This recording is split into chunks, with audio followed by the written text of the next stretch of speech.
Welcome students of class 6. Let us start with subject science. Chapter 9. In chapter 9, you studied the characteristics and habitats of living organism.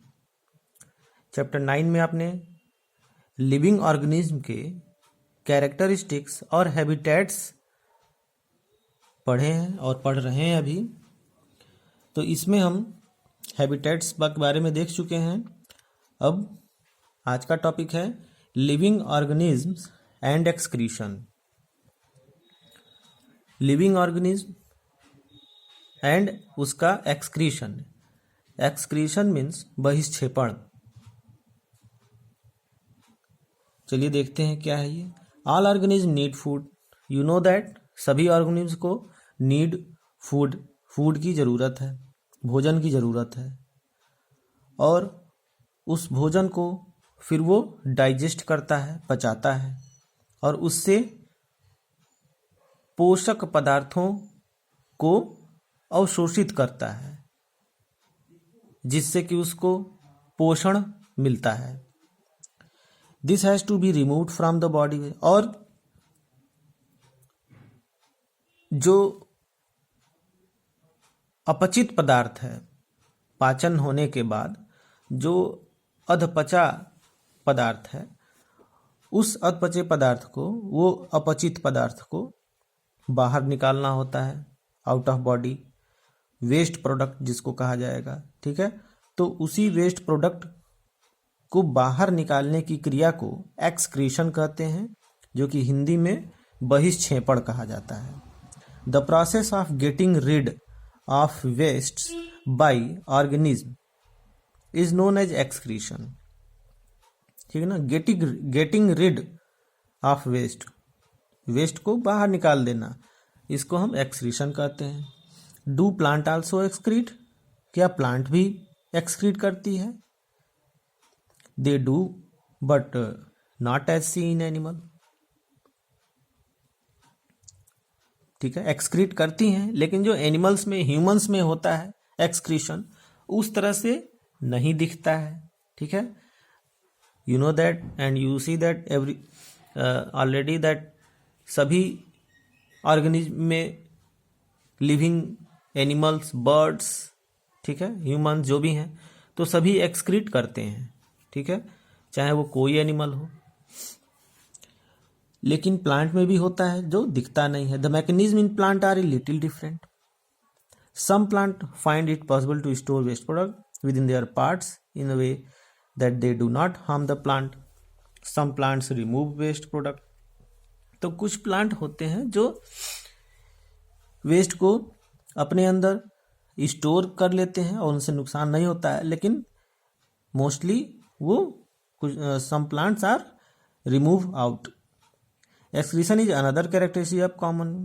और ये excretion जो है, ये characteristic है सभी living organism का। Now, do all organism reproduce. क्या सभी ऑर्गेनिज्म रिप्रोड्यूस करते हैं? यस। चाहे वो प्लांट हो, चाहे एनिमल, ह्यूमन, बर्ड, इंसेक्ट, ये सभी लिविंग ऑर्गेनिज्म रिप्रोड्यूस करते हैं। ठीक है, रिप्रोड्यूस मीन्स अपनी ही तरह यंग वंस प्रोड्यूस करते हैं, पैदा करते हैं। कुछ डायरेक्ट बेबी बॉर्न करते हैं और कुछ एग्स के माध्यम से, अंडों के माध्यम से अपने बच्चों को प्राप्त करते हैं। जैसे कि बर्ड्स में देख रहे हैं इन द फिगर, तो बर्ड्स जो हैं एग ले करती हैं, स्नेक एग ले करते हैं, फ्रॉग्स के भी उनके बॉडी पे जो है एग्स डिपॉजिट हो जाते हैं। फिशेस के भी एग्स होते हैं। ठीक है, तो ये सभी एग लेइंग जो एनिमल्स हैं, उनको हम ओवी पैरस एनिमल्स कहते हैं, या ओवी पैरस ऑर्गेनिज्म। ठीक है, और जो एनिमल्स डायरेक्ट बेबी देते हैं, उनको वीवी पैरस एनिमल्स या विविपेरस ऑर्गेनिज्म कहा जाता है। तो animals reproduce their own kind, the mode of reproduction में be different in different animals, some animals produce their young ones, ठीक है ना, जो हमने बताया। प्लांट आल्सो रिप्रोड्यूस, तो इसी तरह प्लांट भी रिप्रोड्यूस करते हैं, न्यू प्लांट ग्रो करते हैं by the seeds, by the sexual reproduction and by the asexual reproduction, ठीक है। प्लांट में 2 टाइप्स के रिप्रोडक्शन होते हैं।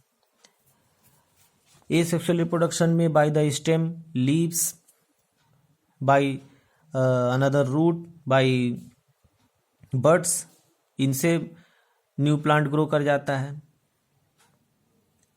तो ये एसेक्सुअल रिप्रोडक्शन कहलाता है। और सेक्सुअल रिप्रोडक्शन में पॉलिनेशन होता है और फिर उसके बाद रिप्रोडक्शन होता है जिससे जाइगोट बनता है, देन आफ्टर फ्रूट बनता है, और फिर तो इस तरह से ये रिप्रोड्यूस करके सीड्स बनाते हैं और सीड से नया प्लांट होता है। A seed from a plant germinate into a new plant, देखिए ये सीड है, सीड से ये धीरे धीरे न्यू प्लांट ये ग्रो कर जाता है, जर्मिनेट करता है। Plants produce seeds which can germinate and grow into new plant. Some plants also reproduce through a part of their seeds, for example a part of potato bud. तो वही हमने बताया कि कुछ जो है बड्स से, लीव्स से, बड्स से न्यू प्लांट ग्रो करता है पोटैटो में। स्टेम से आपने रोज देखा होगा, गुलाब का फूल जिसका स्टेम काट के लगा देते हैं तो उससे न्यू प्लांट हो जाता है। तो इस तरह से कुछ पौधों में लीव्स से जो है, लीव्स की जो पत्तियां हैं उन पत्तियों से काट के लगा देते हैं तो न्यू प्लांट हो जाता है। शुगर केन में आपने देखा होगा, गन्ने में शुगर केन को काट काट के लगा देते हैं, उसमें जो बड्स होती हैं वहां से न्यू प्लांट ग्रो कर जाती हैं। So new plant grow from bud potato, potato को बड से निकलता है। तो इस तरह से ये, अब देखिए कि एक्टिविटी 5 में टेक ए कटिंग फ्रॉम रोज और मेहंदी प्लांट, ठीक है। तो आप अपने घरों में ऐसा करते भी होंगे, रोज को, गुलाब के फूल को, प्लांट को, उसके स्टेम को काट करके और कई जगह लगा देते हैं जिससे कि बहुत सारे प्लांट्स हो जाते हैं और फ्लावरिंग भी खूब ढेर सारी होने लगती है। अब देखिए new topic, do all organism move, क्या सभी ऑर्गेनिज्म मूव करते हैं, मूवमेंट होता है उनके बीच। तो in all animals including animals, birds, insect, आपने देखा है सभी में मूवमेंट होता है, सभी एक स्थान से दूसरे स्थान को मूव करते हैं। But plants no, plants are not move from one place to another because of they entangled or they anchored in the soil by their roots, अपने roots से वो anchored होते हैं, जुड़े होते हैं मिट्टी में, soil में। however various substances like water, minerals, but लेकिन plant जो है बाकी सभी सिस्टमेटिक अपना फंक्शन करते हैं, लाइफ फंक्शन करते हैं जो अनदर ऑर्गेनिज्म में होता है, ठीक है।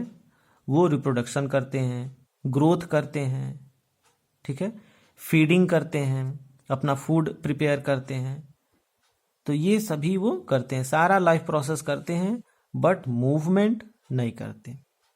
तो इसलिए इनको लिविंग में ही रखा गया है, क्योंकि ये लाइफ प्रोसेस करते हैं, रिस्पायरेशन, एक्सक्रीशन, रिप्रोडक्शन, डाइजेशन, सारे प्रोसेसेस ये करते हैं। तो इसमें यही है, there is such a variety of living organism but all them show some common characteristic as we have discussed. Yet another common characteristic is that living being die, because organism die particular types of organism can survive over thousands of years. ठीक है, तो सभी organism की एक जो उनका life span है, जो जीवन काल है, वो निश्चित है। ठीक है, एनिमल्स में डिफरेंट एनिमल्स के डिफरेंट टाइप के उनके लाइफ स्पैन है, बर्ड्स हुआ, ह्यूमन हुए, तो सबका जो भी लिविंग ऑर्गेनिज्म है सबकी अपनी अलग अलग लाइफ स्पैन है, जीवन काल है। वन सिंगल ऑर्गेनिज्म में die without ever reproducing, but the type of organism can exist only live there. तो इसमें कह रहा है कि रिप्रोडक्शन से वो न्यू यंग वंस को प्रोड्यूस करते हैं, तो उनकी जो है स्पीसीज बनी रहती है, वो जो है उनकी जो जाति है वो इस धरती पे बना रहता है। तो रिप्रोडक्शन बहुत ही जरूरी इंपॉर्टेंट प्रोसेस है। This is very essential process to exist their species. ठीक है students, what then is life? ठीक है, तो it may not be very easy answer to question. We see that respiration is the process that take place in seeds even when some of their life are similar. तो respiration, ठीक है, circulation, digestion, ये सभी life process is very essential for their life span. ठीक है, ये सभी जो है ज़रूरत है, और इसके लिए दे आल नीड फूड, सभी को फूड की ज़रूरत है जिससे उनको एनर्जी मिले, तभी उनकी लाइफ की जो फंक्शन है वो सारी अच्छे से कर सकेंगे काम। तो ये आपका चैप्टर कंप्लीट होता है स्टूडेंट्स। ठीक है, this is all about this chapter. So इसका एक्सरसाइज और कीवर्ड्स आप बुक में दिया है, सर्च करके समरी में भी दिया हुआ है इसमें। तो thanks for watch the video.